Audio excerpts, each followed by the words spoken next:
నాకు పెట్టే ఆయిల్ అన్నమాట ఇది. దీంట్లో కొంచెం ప్యూర్ ఆయిల్ ఉంటుంది కదా, కోకోనట్స్ ఇస్తే దానికి ఆయిల్ ఇస్తారు కదా, అది కొంచెం ఉంది. అండ్ ఆల్సో అది పారాషూట్ ఎంఎల్.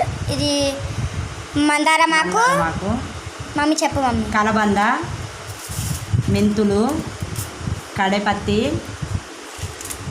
ఇవి సీకాకాయలు. మామూలుగా స్టోర్స్లో కూడా దొరుకుతాయి, పూజా స్టోర్స్లో, కిరాణా షాపులలో కూడా దొరుకుతుంది సీకాకాయలు.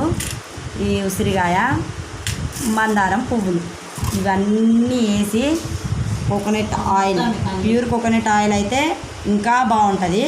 బట్ మనకి ఇక్కడ ప్యూర్ దొరుకుతాయి, మీరు తెచ్చుకోండి. ఇక్కడ మాకు దొరకదు కాబట్టి నేను ఇది యూజ్ చేస్తాను. పర్వాలేదు, బాగానే ఉంది ఇది కూడా. ఇవన్నీ వేసి ఆయిల్లో చాలా మరగబెట్టిన తర్వాత